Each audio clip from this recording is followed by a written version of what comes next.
Welcome back to These Are the Days podcast. We're sitting here in our shop. It's freezing. It's currently a snow day here in Oregon. Our kids are out of school. I put a mini split in here to heat this place, but they didn't really tell me that mini splits don't work under freezing. Or they said that that they don't do so well. And I'm like, okay. And they weren't so well, as in they weren't extremely clear.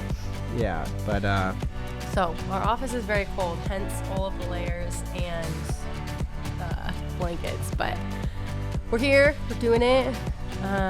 Excited to talk to you guys today. We're going to talk a little bit about embracing your season, which has been a very big theme for us lately. I think specifically because we're in a very unique season of life, or not unique, because anyone that has multiple children will go through this season at some point or has been through it. But just a very clear season, very distinct season that people refer to as being, one of the most stretching and challenging in all of the different ways, physically, mentally, emotionally, spiritually, all of it, intellectually. Yeah. So I think just the Lord's really been teaching us lately what it looks like to embrace our season. And by doing that, changing our mindset, which then changes our approach to things, which actually changes our life and changes what's happening around us, changes our circumstances or our perceived circumstances. It may not even be changing our circumstances, but it's changing the way we perceive them. And so I kind of got into this conversation a little bit on Instagram with people when it comes to babies sleeping, because I shared just about just kind of my journey through the different kids with our kids sleeping or not sleeping through the night, and just our choice to go to them in the night and not formally train them in any specific way, which obviously there's a lot of different opinions and thoughts around that, but just kind of had an interesting conversation over the past couple weeks online with a lot of you guys about that. And the main point of it, why I even brought it up, was because God really put on my heart with this fourth baby.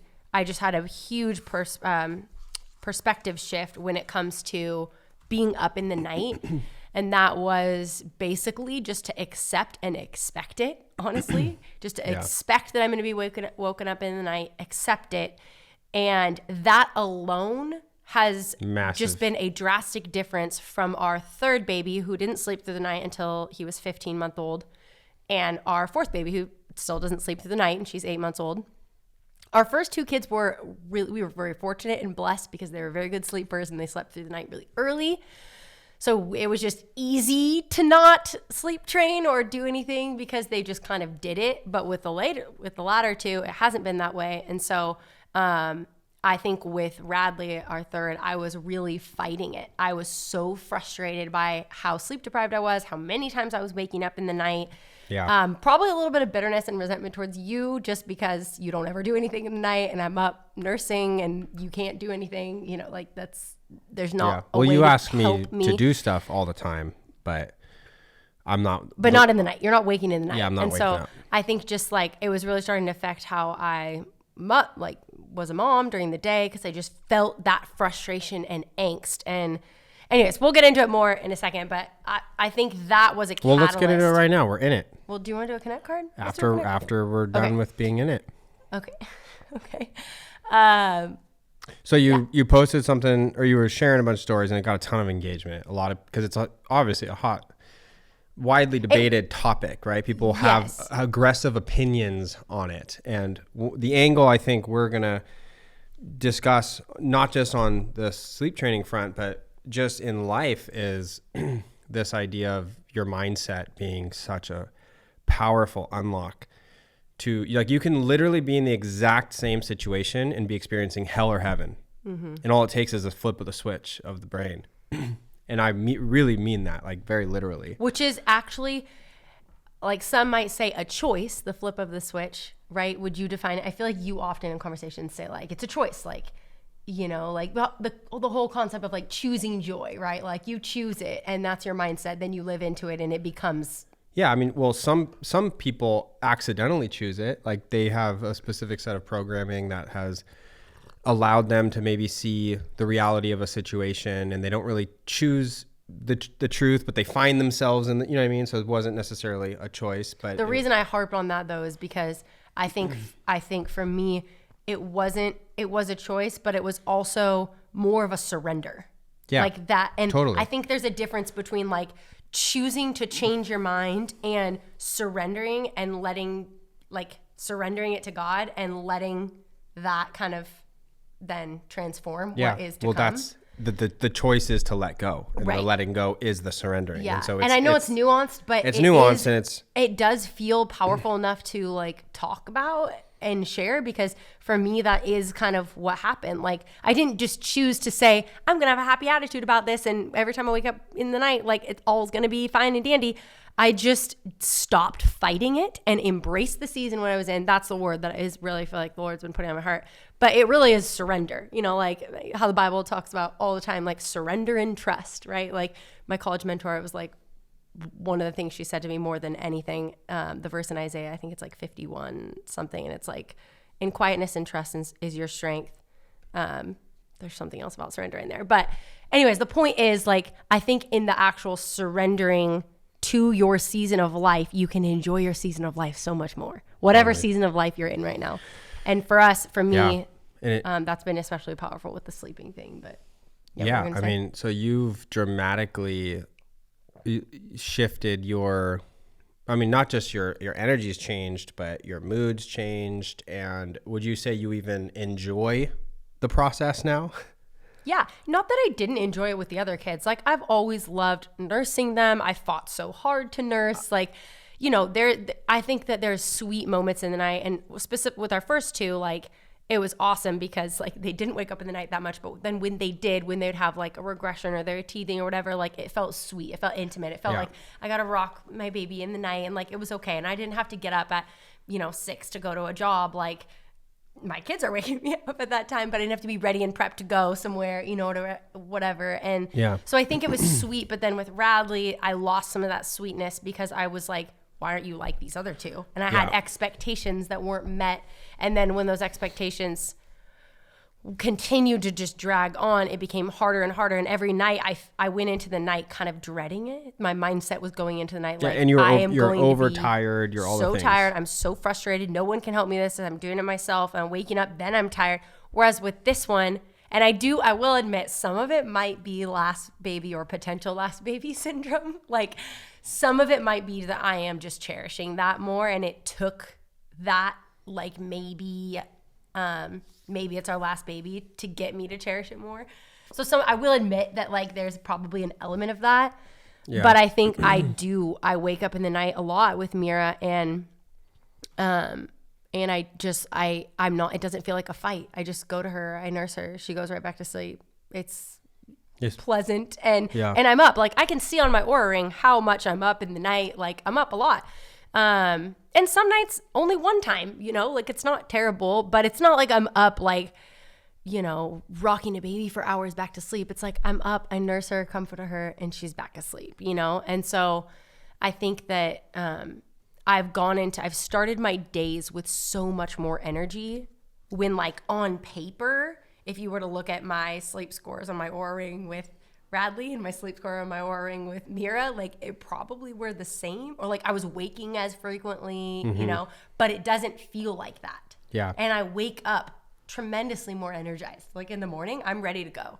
Like, homemade breakfast every morning, get the kids ready, homeschool, whoever's going to preschool or co-op, getting them there. Like, I don't feel like I'm dragging through the morning. And some of that, I think, is maybe like other things that we've changed in our diet and lifestyle. Totally. But I think the perspective shift is one of the biggest. So we should, after we do this, we'll get into perspective shift. And then I have some questions on the sleep training debate, because I just want to make sure I'm understanding what's going on. But I pulled this out. I just want to make sure I'm understanding what's going on, because Jared just doesn't know what's going on because we had a big storm last night, and I didn't even know there was a storm. Jared literally couldn't tell you which of our kids was good sleepers and which wasn't, because speaking of mind shift, information or data or proofs. Like even today, what I just told you this morning, I was Brian Johnson, the tech, I don't know if he's a billionaire, but he has hundreds of millions of dollars or whatever. And he's made it his personal mission to like live to 200. And on paper, on data, he has the best sleep score of any human on record. And, he looks like, he looks crazy. He looks like he's 24 years old and he's like 50 something. He actually does. I haven't seen a picture. You haven't seen a picture of him? Or maybe, I feel like I did and I was like, you don't look 24. I know everyone says that, but like. Yeah. So. Does he live a life? Anyways, though? he was asked. What does he do? I was very surprised. He's 47. Is he married? Does he have kids? I don't know, but he spends $2 million a year on his health protocol. See, this is what. No, hold on. Let's talk about this. I know. He's running a human experiment, though. He looks young, but not 24. I think it's crazy. I do. I think it's taken it all a little too far. But people, he's not trying to prescribe a protocol for every single person. He's doing a personal to him test on humanity. So we should, in my opinion, we should kind of be thankful. Like I get to observe this crazy human doing this thing and glean what I need from him, but watch this experiment play out. Sure. Let's say he lives crazy long and he's dunking at 72 and doing these crazy, you know what I mean? I'd go, oh, interesting. Let me listen to his podcast and see what the 3 things he says helped. Vitamin this, movement, and whatever, sunlight. I think it would be interesting. Hold on, let me just share. So he's running this crazy human experiment, and what's his goal? So it'd be the longest living person, lifespan. Well, he's got 2 goals: quality of life and lifespan. He's got 2 goals, and I would say one of his goals is to run this experiment, is to, for the benefit of humanity, see if a protocol-based life actually would merit results. It's really interesting. So he gets blood work literally every week and they monitor all this stuff, and he has his diet down to the microgram of protein. What does he eat? Oh, I watched the whole thing on what he eats. It's really interesting. Whole foods? Of course, yeah, but meat? I don't know. I don't think he does meat. I don't think vegetables? He has meat. So there's many variables to what he's doing, and where I think the fallacy falls into his regime is he hasn't, in any of the interviews I've listened, he hasn't once talked about spirituality, spiritual health. Because obviously, you're going to die of cancer. That's crazy. Yeah, or you're going to have something pop up if you're harboring bitterness or unforgiveness. Because it's going to... The pent up energy it has to go somewhere. It has to go somewhere. When you're feeling these deep emotions, the point is to feel them fully. And I'm talking to someone who does not feel emotions very well. You have to feel them, though, to then process them and understand them. Emotions go, they're supposed to go through you. You experience emotions like a film rolls through the picture frame. And you're supposed to see the pictures and they go through, and then another good picture. Then there's the sad part, and then there's the good picture. But when you hold on to the sad part, or you hold on to the unforgiveness. Too much sadness. I think of the movie. Yeah. It gets all pent up because it's energy and it has to go somewhere. And typically when people don't forgive, this is why the teachings of the Bible and all the people, right? They point to this bigger reality that affects the physical reality. And he's never once talked about that. And I'm like, okay, maybe he's just staying out of it because you can't measure it scientifically, because his whole protocol is we have to be able to measure it. We have to be able to see the results, and we have to do this and that. Does he talk about energy, vibration, frequency? Does he talk about your thoughts? This is what I'm saying. So he's missing a big piece of the puzzle, or he hasn't gotten. He just is choosing his specific language to communicate his path, because he, for all we know, he could be all in, understanding that. But it's just it's an interesting human experiment. And why did I even bring him up? Oh, because he was asked, what's the number one thing that's helped you with his sleep? And he actually said, a mindset switch. I just started believing that I was really good at sleep, that I would tell myself I'm a professional sleeper. And I laughed out loud because I have been literally called a professional sleeper and telling myself I'm a professional sleeper since high school. I just proclaimed that over me, I can sleep so good. And then I do. And then you do. And I do. But he said it was a mindset shift that was one of the biggest benefits for him. Mm-hmm. Anyways, he's a really interesting. It's a really interesting study. Just what's going on, what he's trying to do, and I think some of it's quacky. I think some of it's like you can't control. He has too tight of a grip. Speaking of letting go, you know what I mean? He's trying really, really hard, and I think that's going to end up being the Achilles heel of his project. But yeah, because it's an interesting experiment, but at what point do you? It becomes such an idol in your life. You're so obsessed with it that causes its own health detriment. 100%. That's exactly what I'm saying. Right. Like, and so that's where, honestly, like I see stuff like that and I'm like, okay, yeah, I get your point, babe. Like fair. Like it's interesting experiment for us to glean from. Like, oh, you've never eaten this and your skin looks like this or whatever. But like, you know, there's so many other variables and factors that weigh into that. There's genetics, there's environmental exposures, there's all these other things. Like, so it's really hard to like assimilate one thing. And then you're talking about one person. He's trying to be the example and experiment, but he's one person. Yeah. He's not running this experiment on a bunch of people. So it's really hard to make conclusions off of one person's, setup. But off that, like, honestly, like this is one of the things that like, going back to the sleep thing, because it ties into it. Like I have been so frustrated lately. Like, or maybe it's triggered by or whatever, but like these get ready videos that people, do you not see this? It's maybe not in your algorithm. What is like, it? Just the women's self-care routines in the morning. Do you not see this? I've seen a couple. Men probably have them too. I've actually seen the whole health and wellness industry is but it's like we've wrought gone with it. too far because at this point, it's like there's a gadget that you can buy to optimize your health. In every sector. Everything. Yeah. And so it's just like, it's become like too consumeristic in a way because now you have to get up at 5 a.m., 4 a.m. to start your self-care routine. There's a lot of comedians that do funny bits on this. Yeah, that's kind of what I'm saying is like. The day in the life of a health influencer and they're like, I wake up at 3 a.m. and journal for 5 hours. Yeah. I do this. It's literally, so I saw this one reel and it's like the girl was serious. Like, she was serious. She had kids. No. She was a mom and she was serious. And she literally got up at, I don't know what time, about 4 hours before her kids. Her kids are older, so they're not little kids. But got up and she did like the most outrageous routine of like every holistic health and wellness thing that you can imagine. Tongue scraping, castor oil packs, red light therapy, the jiggulator vibration plate. Yeah, the eye things. It was like the mask thing. I was watching her do this and I'm like, this must be so exhausting. And like, would that extra 2 hours of sleep in and of itself be better for your health than all these things that you're doing? Like, and also like, but I'm watching it and I'm thinking like, this is crazy. But I also think that there's been a lot of pressure from social media on moms to wake up before their kids.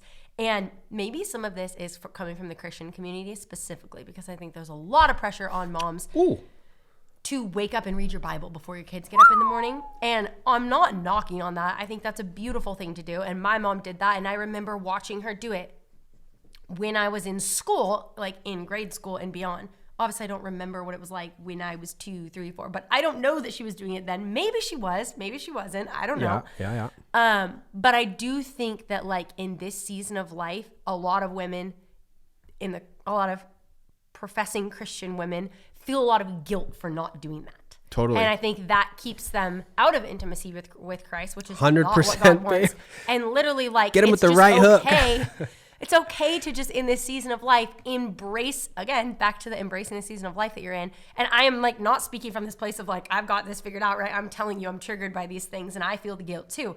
But I think that I've just recognized more lately that it's okay to just embrace this season of life that I'm in and know that it's not forever. Because when you're in it, it can feel like it's going to be forever. Yeah. And it's just not. Like, oh, great, babe. You know, and I think like I see that, I've seen that a lot with like going through postpartum 4 times now, because I've had 4 babies, and in those first 2 weeks postpartum that are the hardest for me, like it seems like it's going to be forever. And you feel like you feel rushed, even with all my greatest attempts to not rush, to slow down. I've had all these freezer meals packed. I tried to stay in bed for mostly the first week and then at home for the next week after that. And like really tried to like protect that time and nourish my body and all this. But still, there's still a pressure to like, you know, stop asking people for help. Okay, now it's been a month. Your meal trains should be done. You know, like you got to get back to, or like, you know, just, I guess honestly, like stop asking for help. And looking back on all those seasons, I'm like, I didn't ask for help enough. I didn't. And now I'm out of it and I'm like, I don't need that help as much anymore. But like, I'm realizing like, I think I was trying to, I was harboring my asks because I didn't want to ask too much because I felt like I'm going to need help like this for forever. And it's a certain different kind of help that I need now. But like, you just, you know, in your season, you got to embrace it. And sometimes that means more sleep. And sometimes that means asking for help. And sometimes that means just accepting that you're going to be up in the night with your kid. Yeah. Whatever it is, like the more you can embrace it and embrace what you need in that season that's unique to you with all of your life circumstances, the more freer and lighter and less guilt and shame you will feel, you know? And I think that, that's just been like really on my heart lately. Put it in print, babe. Put it in print. I don't know. What do you think about that? No, I think that's fantastic. Do you feel that like? Well, as hold a on. Let me say, Dad, do you feel some of that too, or do you like? How is it different? Yeah, I mean, dads have just as much pressure. I would say it's just not talked about. But it's true. I think that's fair. I think that like the number one, and I'm caught up in this a lot because I see potential. That's one of my curses, right? It's like, whether it be with the property or the house or anything, I just see what could be, what should be. We both have that. Driving down the road and I'm looking at houses and I just see what should be. I'm like, that landscaping should be, it's perfect for this or this or that. So so you're thinking in the future. My point is, it pulls me, but I live in the past, which is weird. So it pulls me out of the now. And I would say the present is the main goal of the enemy is to take you out of God's presence, which is the presence. Mm-hmm. It's that simple, really. Mm-hmm. It's really that simple. And so it's a mental game because the technology of the mind is what pulls you out of the now. And it does that with time. Time is the illusion that the mind plays with. Past is simply stored memories in a hard drive, and the future is simply imaginative, supposed to happens, wants to happens, might happens, which is where fear hides, anxiety hides, and all of these other traits that manifest emotionally, which affects our health now. You can't be sick in the future. You will get, you can get sick in the now, in the future. You get what I'm saying? If you're going to get if something's going to come into your purview or your health or your body, like you fix that now. This is the only time you really have to do any of that. And so what I'm saying is, to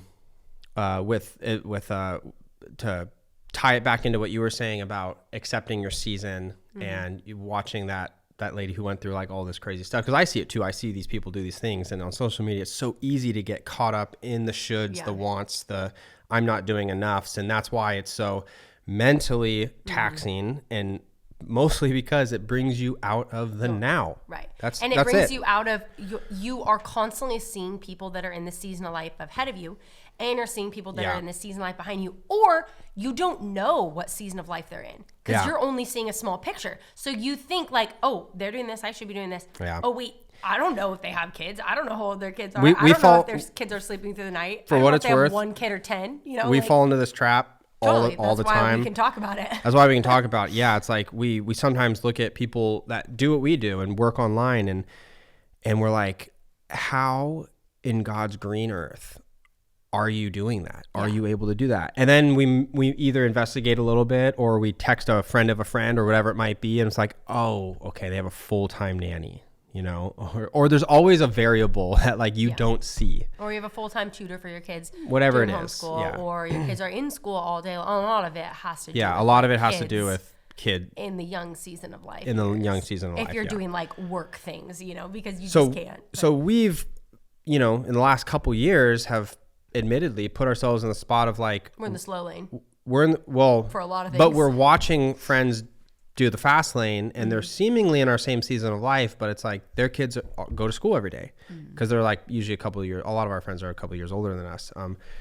And so it's hard because it's like we have books we want to write and we have things we want to share and do, but it's just, it feels absolutely impossible to do those things. And so we're caught in this anxious like moment of like, we're not doing enough. We're not. But also we've accepted that this season. This is the point we're getting to is the last 2 years has been a massive energy shift in our home of us saying, wait a second, we are literally living today in tomorrow, which means we're not living reality. We're living an imaginative expectation of what should be, could be, we want to be, which doesn't exist.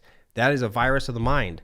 If we can remedy those and park the ideas where they properly belong, which let's say maybe it is a book in the future, I know that is coming down the line to me. And how I handle the now will be how I eventually do that. Yeah. Whether for better or worse.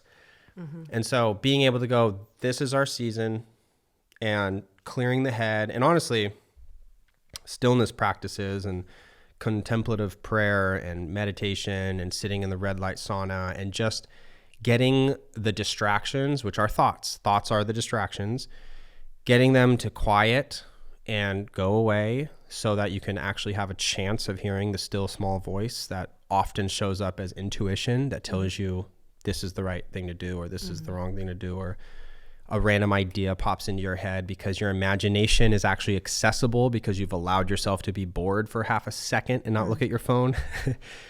It's a mental game is what we're trying to communicate. And it's really beautiful when you kind of see the roadmap of it. As you were talking, it's just one thing that I think that you're really good at that has allowed you to be in that headspace better than most people. Because I think honestly, you're better at being in the headspace than me. Like what headspace? From just the headspace of being present. Like, oh yeah, I'm totally. You think you see potential and you're looking around and property stuff, but like I am constantly living in the like what's to come. Yeah, well, you're also you do a lot of our planning and the reality of the tactical necessary daily. Yeah, but also I get more frustrated. Okay, we don't need to bring up the specifics, but like we had something happen to us in the past couple weeks that was like very frustrating, bad, hard. But like I get really frustrated with those kinds of things. Like if something bad or hard comes up in our life, I want to like the justice in Enneagram 8 in me comes out, right? Yeah. I want to. Whereas you're very good at like what will be will be. You just. I feel more like emotionally tied to things, probably because I'm just female, but like also I feel more justice oriented towards like, that's wrong. Like, why did that happen? And then I want to fight it, or like, why is this thing happening? And like, I need to like fix it or change something, or it's my fault. And I feel like you're just a lot better at like when things come our way that are hard or go wrong, you just like have a much quicker resolve to like, this is just how it's going to be. I'm embraced it. You get through the heart of it so quickly. And so I just want to ask you, because I feel like so many people aren't like that. How do you do that? What do you think the best secret is for that? Because there's a, and it can't be stuffing your emotions, because that's not an answer. And I know there is some of that if you are honest and admit it, but like, but for the most part, you are very, two things. And I feel like I harp on this stuff a lot, but. Okay, we've been using non-toxic laundry detergent for the past 7 years, but it never left our clothes smelling clean. It got our clothes clean, but it never left them smelling clean while also getting out the stains. And so I finally discovered a laundry detergent that does that. That is non-toxic, clean ingredients, very affordable, and it gets the stains out, safe for your whole family, baby clothes, adult clothes, farm clothes in our case, lots of loads of laundry a day, and it leaves your clothes smelling fresh and clean. So we truly love the scent. This is how it works. You just pour one of these little packets into the reusable jug and fill it with water. I have a deal running right now for you guys. If you want to try Truly Free laundry detergent, you can get 300 loads for free with the link that's going to be in the show notes description. For comparison, it is actually more expensive to get the amount of loads of laundry that you're getting with this deal in a Tide equivalent. So This is a killer deal for safe laundry detergent for your family. No synthetic fragrances, clean ingredients, and actually works. As a mom of 4 doing laundry loads every single day, I attest to it. My husband loves the smell that it now leaves on his clothing, and it's awesome stuff, super affordable. So if you don't want to take advantage of the 300 free loads deal and you just want to try 1 load of laundry detergent or some of their other cleaning products, which are all non-toxic, you can use my code Audrey30 to get 30% off your order as well. Again, all of this is linked in the description below. The link for the 300 free loads offer and the link to shop anything from Truly Free, and use my code Audrey30 for 30% off. Identity is a big one. What do you mean by that, though? So identity is the lifeblood false identity would be the lifeblood that the ego holds on to try to control you, or I would say be the avatar that you are in the world. And if you press into, let me just give an example. A lot of people have their job as their identity. Mm-hmm. So when they lose their job, they literally lose their value, their self-worth, their who they are, their positioning, and they get really discombobulated because they're like, I thought I was this. Mm-hmm. Well, no, that just got stripped away from you as quick as a signature on a piece of paper or an email from HR. Yeah. And so understanding for me that I just have a much deep, over the last several years, I've developed a much deeper relationship with God where I know exactly who, maybe not exactly, but I can understand who I am and who I'm becoming. And so I'm not necessarily that attached to various things, I would say, that I would used to be, that is me. You know what I mean? Now it's when stuff passes through and comes and goes in my life, it is all a gift, and I get to steward what I get to steward for a various amount of time. But everything works out for those that love the Lord and are called according to his will, I think it is, or something. According to his purpose, yeah. Called according to his purpose. If you love the Lord and you seek first the kingdom of God, and the rest shall be added to you, literally everything is working out for your betterment. And I truly believe that. So there isn't in my personal experience, things might suck in the moment, but it will be, you have to learn the lesson they're teaching you. And the quicker I've come to the acceptance of the lesson and actually literally been excited about but sometimes you don't learn the lesson.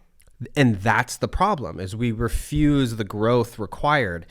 If you ask God to make you disciplined, he's not going to make you disciplined. He's not going to give you discipline. He's going to give you a challenge. Right. That you. Yeah. What's the quote? Lord, I ask not for challenges, but broader shoulders. To carry it. It's the point is what's his name?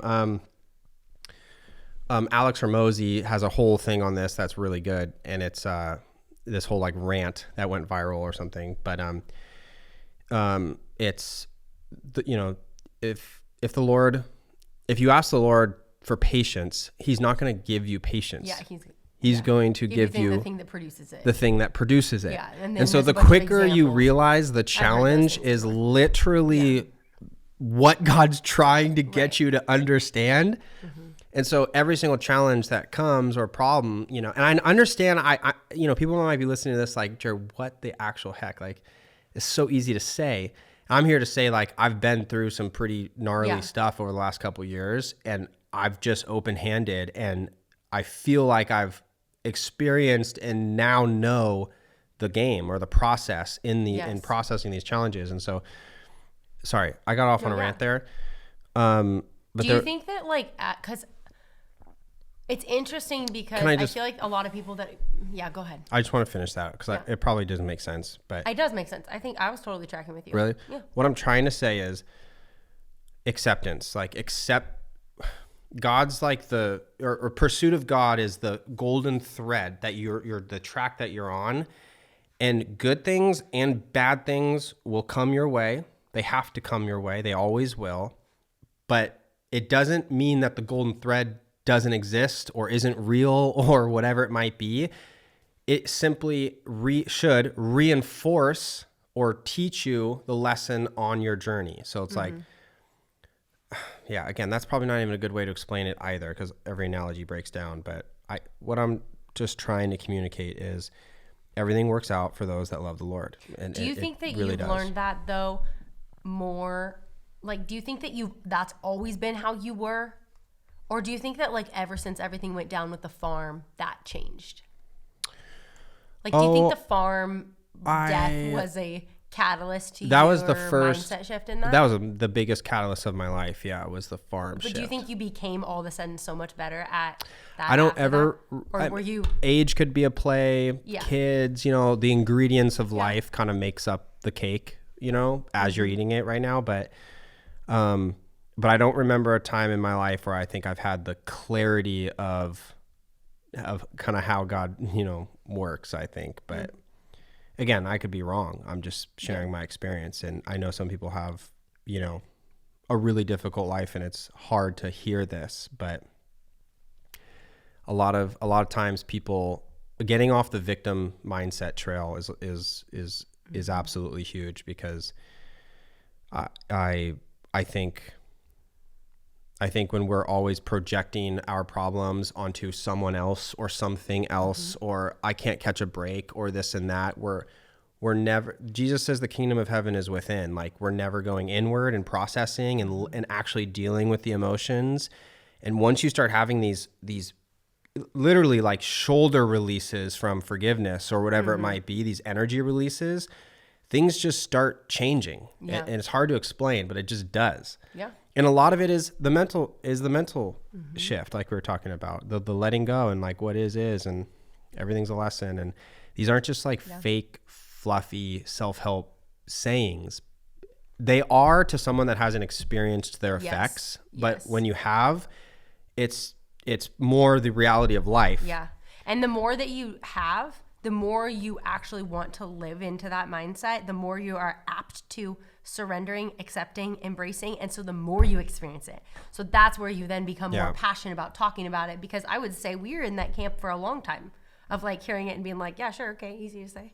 Yeah, totally. You know what I mean? Like, we were like, when in just our immaturity and youngerness and less life experience, and not at all like being rejecting towards it or anything, just like we didn't believe it to the extent because we hadn't experienced actual mind shift change, like, and what can come from that in the way that we have in the past 5 years, right? Yeah. Like for 4 years, 5 years. Totally. Before that we had, but like it was just different, you know? Yeah.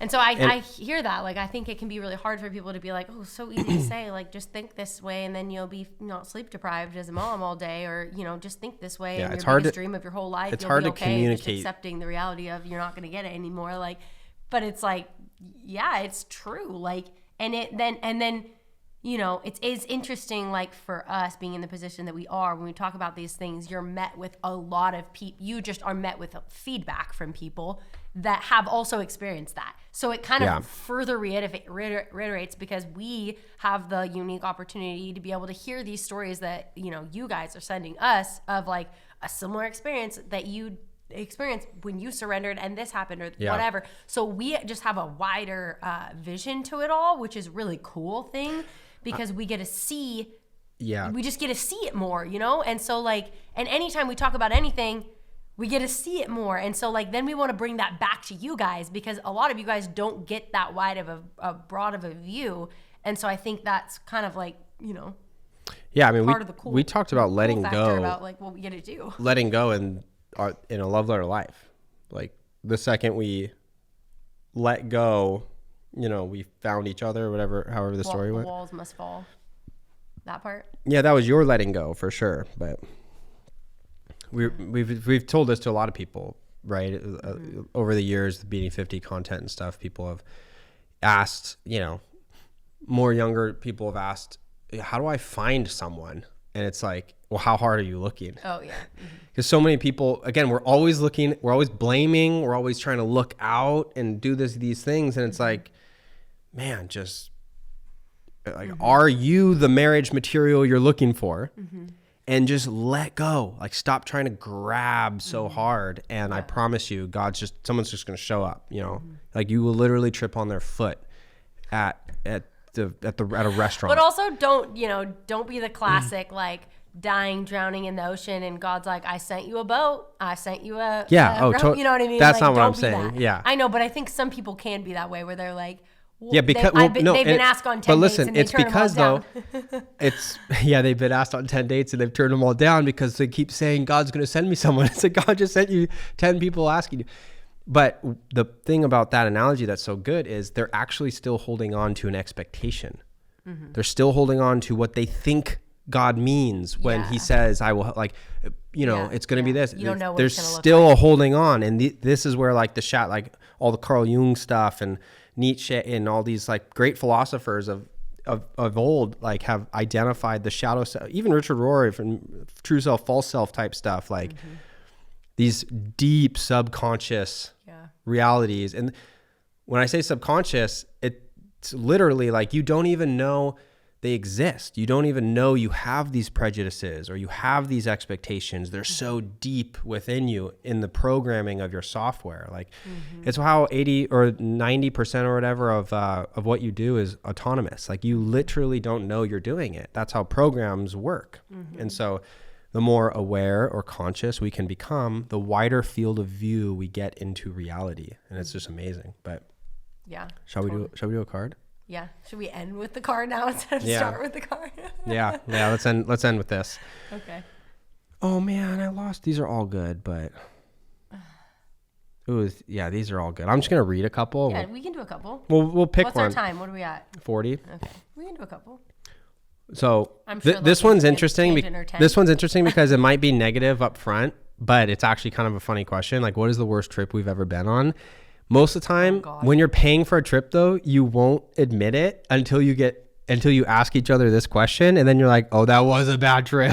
Like that was because you're out of the moment, and it's hard to see something when you're paying for it. You know what I mean? But Totally. I know what mine would be, but I don't know if we should do that one. Do you actually know? If you could live in another, What would yours be? If your whole life or our marriage? Our marriage. Okay.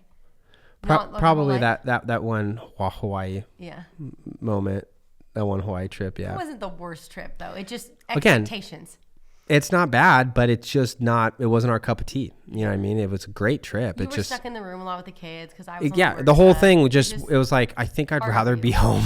It's like, standing. I was like I might as well be in an apartment. Wasn't camping in the snow with your three best friends last weekend, freezing your butt off in your wet. No, that was great. That wasn't your worst. I went snow camping last week. If you could live in another time period, when would it be? 1,000 years in the future? No, actually. No, I don't know. What was that? That question that we asked ourselves. It's in our family card deck, and it was one of the ones we asked the kids, and it was like, if you could live a day in the past, a day in the future, which would you rather be? Yeah. And you said the future, and I was like, but then. No, but you misunderstood. Yeah, but I misunderstood because I would never want to live in the future and know my future. Like you could live in the future, but not know your own personal life's future. No. I'm saying I would like to be put 500 years in the future and live a day. Yeah, and like but buy know what happened to your life. a ticket to Pluto. You know, it's like what or go and cryo sleep or something. I don't know. Like just see what the heck's going on. Yeah. I'm not gonna know if I get a disease or if one of my. Here's a question though. Do you think it would be? You want to do that because of the enlightenment that you would get from going to the future? Is that kind of the angle? I just think it would be really interesting. It would be more interesting, I think, more mentally stimulating to try to figure out that than going in the past and living a day. You think though? In 1920s, like I think, or living in like Jesus' day, like with I mean that would be amazing. It's a hard decision.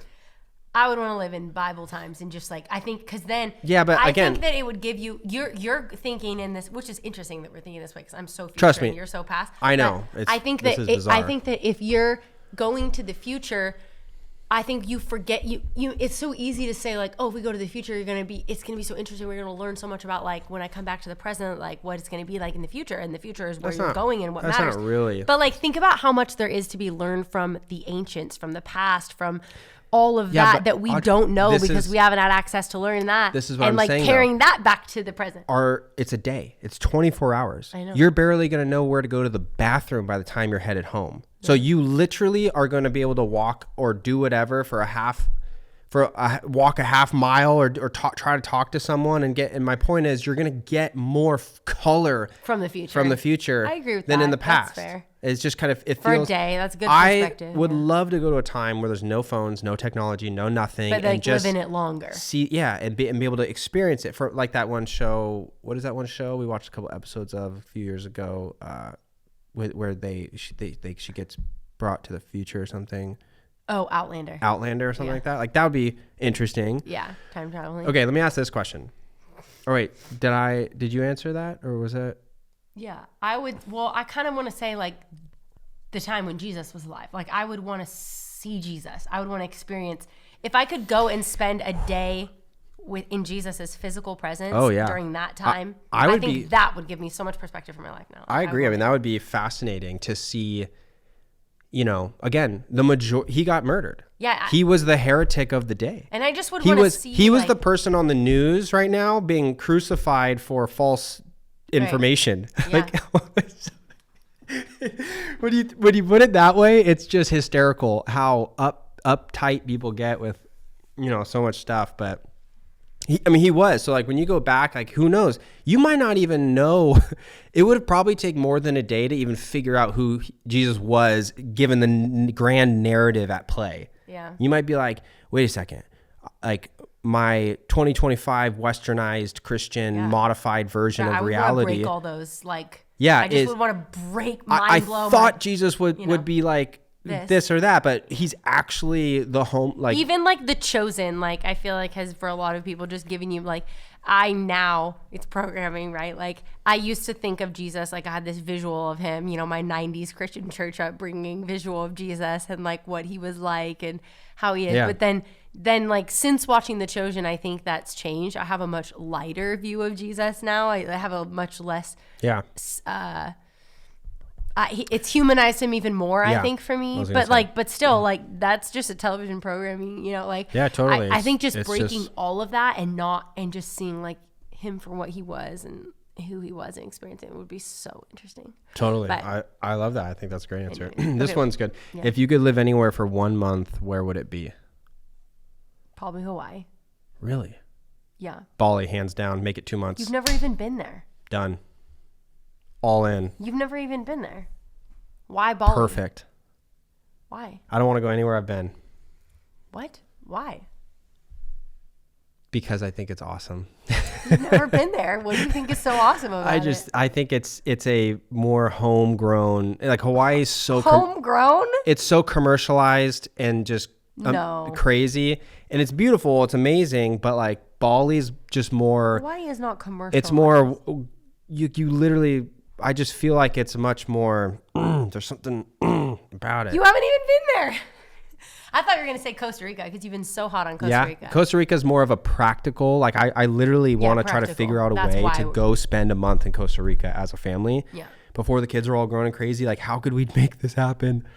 I think but Hawaii, because like as such a soft spot in our hearts, like we've been a lot of, and I would say probably Maui, but like I love Hawaii so much because it's American culture. Beautiful. You can speak the same language, or it's not American culture. That was a weird way to say it. It's American country, so it's all our language. It's easy to get around, easy to drive, all this stuff, and then but you're still it's Hawaiian culture. Though. Yeah, that's what I'm saying. Yeah, that's what I love about it. Is it's a culture, but it's no other state in America has a culture like Hawaii. Well, yes, you know what Audrey, I mean? yes, no, not like Hawaii. Well, like sure, Polynesian, not like Hawaii. like all of that. It's so different. Like, and you go to any other state. Yeah, you're right. It's not you're even right. comparison to what you get when you go to Hawaii. In Maybe Alaska, in our ignorance, I would say, sure, you're right. Yeah.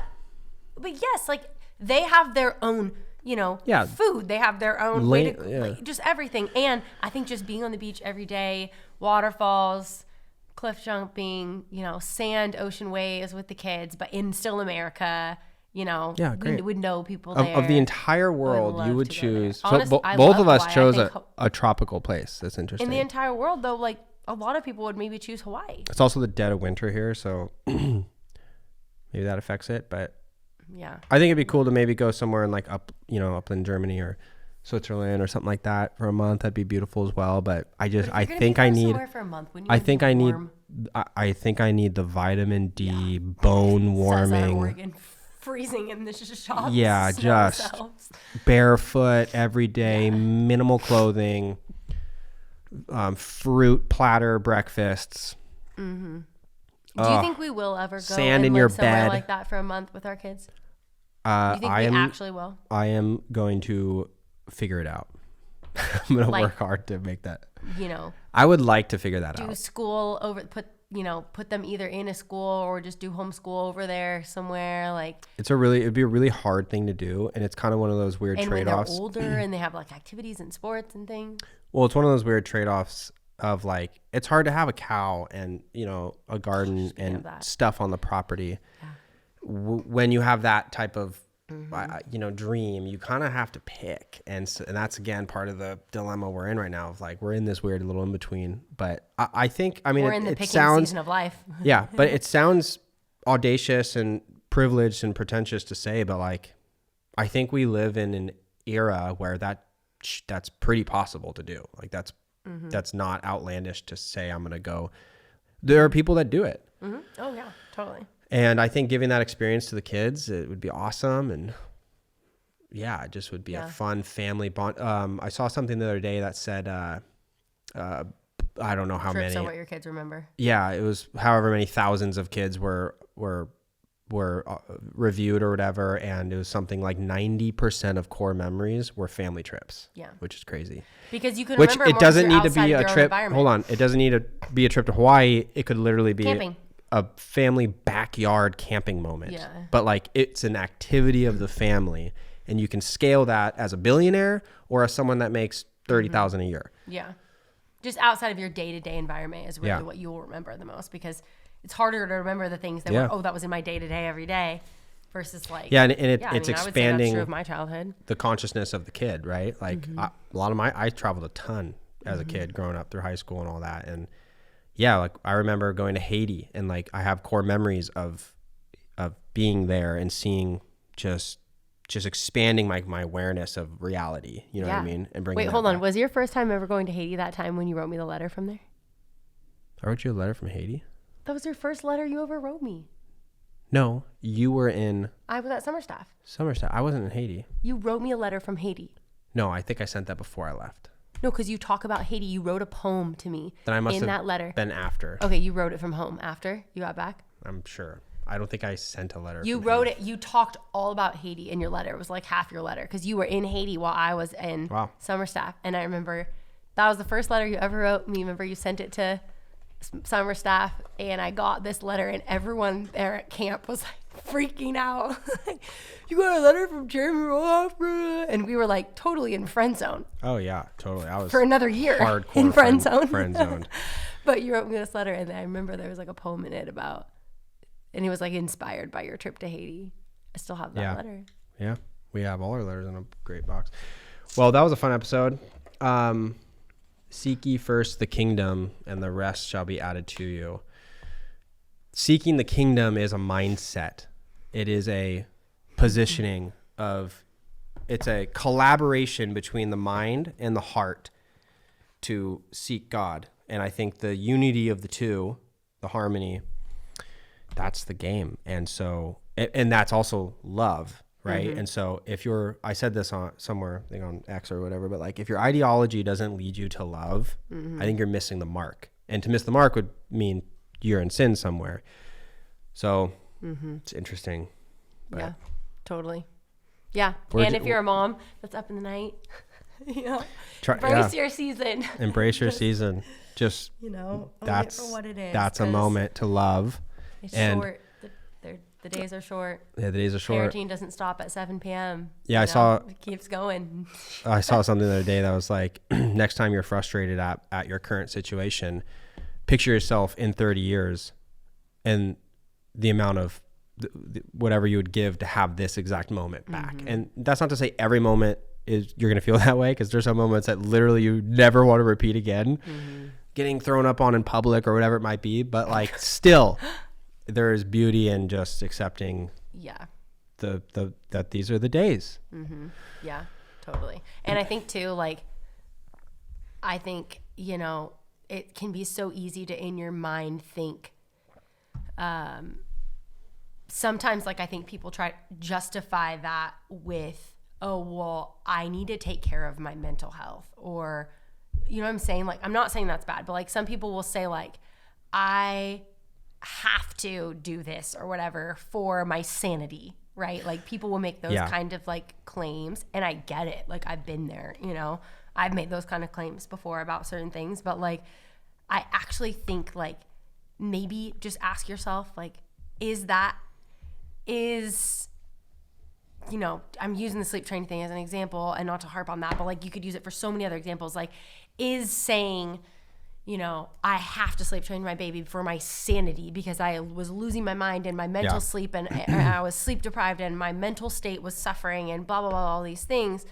But like, could it be true that maybe if you weren't fighting it and you did accept it and you surrendered it and you made the choice, that actually it could be the thing that heals your mental state, that brings life to you? You know, like, could it actually be the opposite of what you're making it or what it feels like to you in this moment, just by shifting that mindset? Like, could it be the solution? Instead of you going, you know, beating your head against the wall, trying to do all these different things to fix it yourself, could it be as simple? Maybe not. Surrendering it to the Lord and saying like, I'm going to accept and embrace this season of life that I'm in, of waking with my baby during the night, of, you know, praying for people that come to mind when I'm up in the night, of using that as my time with the Lord, because I'm not waking up 2 hours before my kids to work out and read my Bible and, you know, do fancy skincare routines. Like maybe could that be what actually renews your sanity? Like the thing that you think is making, you know, you're blaming it on this thing. It was for me. It could be, you know, like, I just think so many people maybe miss that. They're so close. It's like they're so close to just, it's just a switch. And like it could, the thing that you think is ruining you could actually be the thing that heals you. Nursing your baby, like the psychological impact of that in the night, like could heal people, I think. Like it's just so 100%, babe, like, I love it. I think people just don't believe it, you know? And so. And so, there's nuance to so much of what we talked about, and if we re-listen to this, we could probably say so much of it differently. But I think we don't need to beat the horse. We've shared what we're trying to communicate, but again, words fall short of they're hard. Communicating is hard. Famous value for the roll off for the month of February. Love and communicate. All right. Well, hope you guys have a good week. We'll see you next week. These are the days. Cheers. Live them. Live them.